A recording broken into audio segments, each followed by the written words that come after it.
2025 was a great year for movies. We had a lot of big blockbusters and a lot of smaller independent stuff. I usually go to the theater a lot, at least I definitely did last year, but this year I tried to step back a little bit and broaden my horizons. I got more into music and video games last year. And hey, if there's enough demand for it, I'll make a part 2 to this where I go through both of those. So, we have 38 total films, and we're gonna go through each one of them in order of worst to best, and then I'm gonna rank them. If your favorite movie isn't on here or it's way too low on the list, I'm sorry, you'll have to let me know in the comments. Anyway, let's go for it at number 38. I love the Fear Street movies. I definitely already talked about them a little bit on this channel before, but I find them to be incredible love letters to the slasher genre in particular, each opting to cover a different subgenre of slasher films. This one feels like we're back to square one, doing a similar story like the first one, but not really expanding or doing anything differently than any other slasher under the sun. Unfortunately, they got rid of director Leigh Janiak, I think I'm pronouncing that right, who brought so much care into this world and replaced her with this boring, by-the-books director I've ever seen. This isn't nothing, this is less than nothing. It's peak slasher slop that I got nothing out of. A disgrace to the Fear Street name.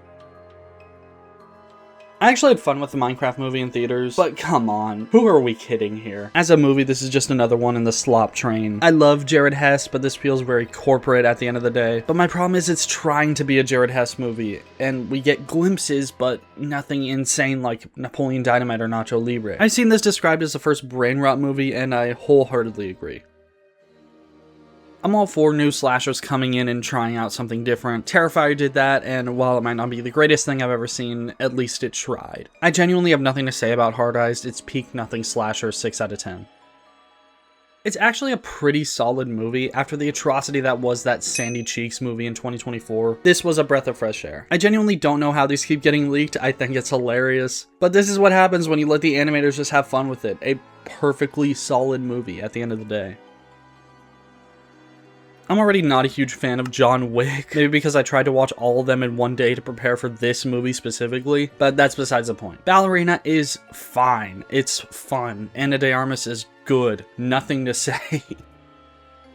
Opus frustrated me. I've seen this type of cult horror movie done a ton over the years, kind of starting with Hereditary and Midsommar, but Opus kind of just does nothing with the concept and basically just meanders around a plot about an aging pop star. Iowa Debris is great, John Malkovich is also great, but without those two at the core, there's nothing here to chew on.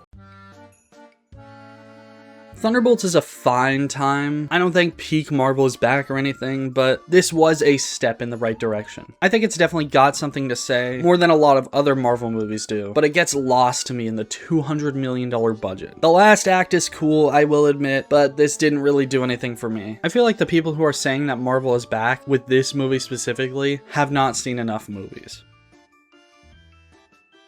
I love Ari Aster. I was a defender of Beau is Afraid when that came out a few years ago, but even I couldn't get behind this. I understand exactly what it's trying to do, paint a picture of peak COVID while not really picking a side, showing the bad sides of both. I get it, but I kinda hate how well this works. Hey, just because I understand something doesn't mean I enjoy it or like it. This was a miserable movie to get through. The placement on this list is a combination between enjoyment and objective rating, but I kind of hate this, but I also kind of respect it. I don't know. Speaking of movies I kinda hate, The Surfer tries to be this surreal take on something I don't actually really know or care about. But it's got Nick Cage! It takes sort of like a dreamlike quality with the main character sort of being the only one questioning what's going on. It's fine, I remember the vibe of it more than I do the actual plot. I actually liked the first I Know What You Did Last Summer quite a bit when I watched it. It's not my favorite slasher of all time, but the performances and vibe are what carried it for me. This is completely different. I don't think I'm in the target audience for this one, which is completely fine. We gotta have a slasher out there for the women, but I actually appreciated it more than I thought I would. It's got some crazy expositional dialogue, and it's not very well written. Oh, Milo, what are you doing at our best friend's engagement party? He was your high school boyfriend. Why do you still care? But it's good, it's solid, it's fine. It's been like 3 months since I saw this movie and I already forgot what happened for most of it. I remember the ping pong scene because they use the same song they did for the Argyle trailer. It's okay. If you want my full breakdown from when I actually remembered what happened, watch my Conjuring video. FNAF 2 is just okay. It's not the worst thing in the world. I think it's better than the first. I know I'm in the minority of that, but it's still nothing super crazy. I like the puppet and I wanted more of that, and that's all I'll say. I never saw The Invisible Man, but I know this director is going to be adapting a lot of these Universal monster movies in the future, and I think that's cool. Some really fun cinematography, even though it's super hard to see because this movie is so dark. It's still a solid movie though. I love the Captain Underpants movie. I think it's severely underrated, but this feels different. I don't know how to explain it, but it just feels off compared to Captain Underpants. Not a bad thing. I think them doing something differently is good, but it was tough for me to get behind this. I still love the animation style though. I think I like this way more than other people did. Say what you want about The Woman in the Yard, but you can't call it boring. I'm not 100% behind everything it does, but at least it tries something new and fresh. The trailer was annoying, sure, but the movie is getting way too much hate. Again, it's nothing groundbreaking, but it's unique and has beautiful camera work. I love my stupid ass slashes, bro. What can I say? I love the Mission Impossible movies. They're incredible displays of action and stunt work. They have such high levels of dedication from everyone involved. And I'll admit, this one kind of fumbled in the story department, but the action scenes are incredible. But everything else, Again, I don't want to say too much because I might do a Mission Impossible ranked video in the future, but it's crazy that it's not the worst in the series. We are officially in the good territory, aka movies I would actually recommend to people because I actually found joy in them. Starting with The Monkey. As someone who wasn't crazy about long legs when that came out, The Monkey was a step in the right direction for me. I think it took the idea as stupid as a toy monkey that kills people and just ran with it. This thing is hilarious and I can't believe people aren't bigger fans of it. It's awesome. Go watch it again.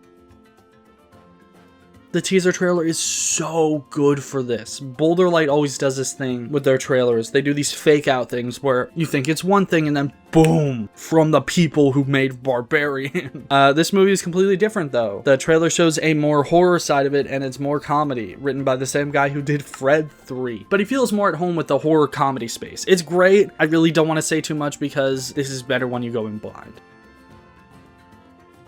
Man, I just love my stupid ass slashers. I'm sorry. Robert Pattinson eats both of these roles. Bong Joon-ho's follow-up to Parasite is a bit divisive, sure, but I just had so much fun with it, man. I'm genuinely so sad that it flopped because the amount of risk and balls it took to even get this thing made is crazy. I love it. Keke Palmer and SZA just need to make more movies together. I think their chemistry is incredible. This is just a comedy at the end of the day, sure, but the amount of hilarious jokes and genuine moments here are actually insane. Comedies are back because this thing is so much fun. I'll be so honest, I thought this was going to be crazier. Don't get me wrong, it's still kind of insane. I just thought the Saw scene was going to be longer since I saw it in the trailer. It didn't, and I'm upset. Basically, what we got in the trailer is what we get in the actual movie. Still, what I got is great, it's just not really what I thought it was going to be. There's always one movie a year where I watch thinking, oh, this isn't going to be my thing, but I'll watch it anyway because people were begging me to watch it, and actually end up liking it more than I thought I would. Last year was Wicked, and this year it's this. I still haven't seen the second Wicked, so shh. But anyway, K-pop Demon Hunter surprised me. It's nothing crazy in the story department, but it somehow won me over in the end. I have no idea how. It might be the crazy animation style of the music. I don't know. I thought it was good. Gosh, what a time, bro. Seeing a comedy in theaters like this was such a blast, just kicking my feet and giggling the entire time. This thing is so unbelievably funny and it's right up my alley in terms of humor. I love the snowman scene with all my heart.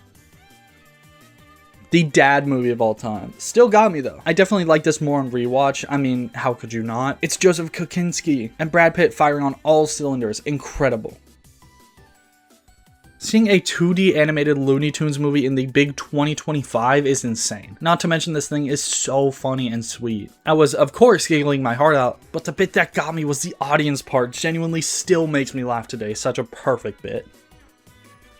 In terms of Final Destination movies, this might be the best one. It takes the insanity of the original movies and cranks it up. That opening scene still lives in my dreams. I still think about it. The stunts, the prosthetics, the camera work, the costuming, a lot of what you don't expect from a horror movie really shined here, and I'm shocked. What an incredible movie. I genuinely can't wait to see what they do next with this series.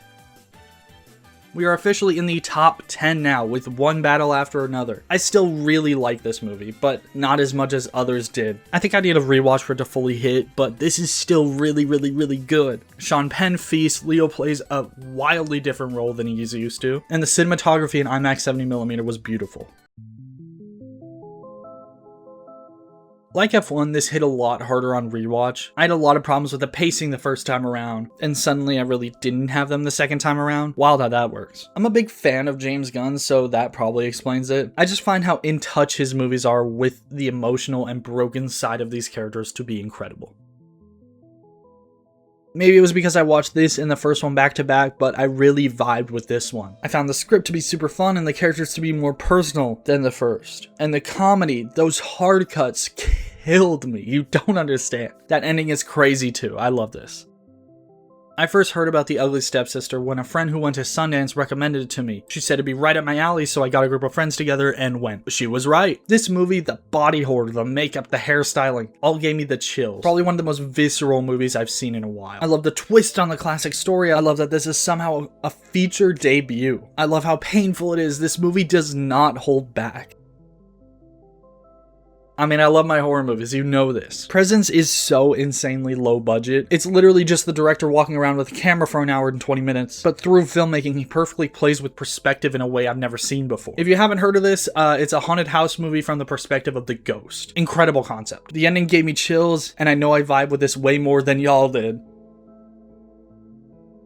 We are now in the top 5. I love Talk to Me a lot, and to me, the Philippou brothers upped themselves with this one. Everything from the body horror, the videotapes, the mystery of it all is genuinely unnerving, but yet I found myself actually caring for Andy, Laura, Piper, and even Oliver. This movie realizes that people sometimes do crazy things when experiencing grief, and choosing to have this much empathy and sympathy in a movie genuinely destroyed me. This movie wrecked me. It took days to recover from this, and I think that's a good thing. I love a Goofy movie. It's probably my favorite Disney movie of all time. It's strangely grounded and it just feels so personal to me. So this documentary going into not only the making of it, but the lasting impact and footprint it left is an incredible decision. One of my favorite documentaries on one of my favorite movies. Mike Flanagan is one of my favorite filmmakers of all time right now. His Haunting series are one of my favorite shows I think I've ever seen, and I love Oculus, Dr. Sleep, Hush, Gerald's Game, and everything he's ever made. And Life of Chuck is definitely one of the best things he's ever done. It's a short step away from horror, but it feels like it is, if that makes sense. In other words, these characters are haunted. All of Mike's characters are. But this movie in particular is not worried with explaining the whys or hows of everything that goes on with this world. A common theme in his movies and TV shows, but instead he chooses to opt for a more open-ended response, showing how much joy someone can bring into a life without anybody knowing who he is. It's a beautiful film that I want to rewatch again and again. Man, what can I say about Sinners, man? It's a masterpiece of cinematography, editing, score, and much more, bro. Like, Michael Jordan acts his ass off, and I genuinely cannot believe how good this thing is. I don't have anything to say. Yes, of course, this is number 1. Weapons means a lot to me since it's heavily inspired by The Shining and feels very personal, while also feeling high concept, a feat that is very hard to do. I love this movie a lot. The mystery, the non-linear storytelling, the characters, the scares, everything about it just feels perfect. And I can't wait to see his Resident Evil movie next year. I actually went and saw the house that they used for Alex's house in this movie when I was visiting Atlanta, Georgia. I love that surrounding area. I did not take pictures of the school for very obvious reasons. Yeah, Weapons is my favorite movie of the year. Incredible. And that's a list. Thank you so much for watching, and thank you for an incredible 2025. I cannot wait to show y'all what I have planned this year.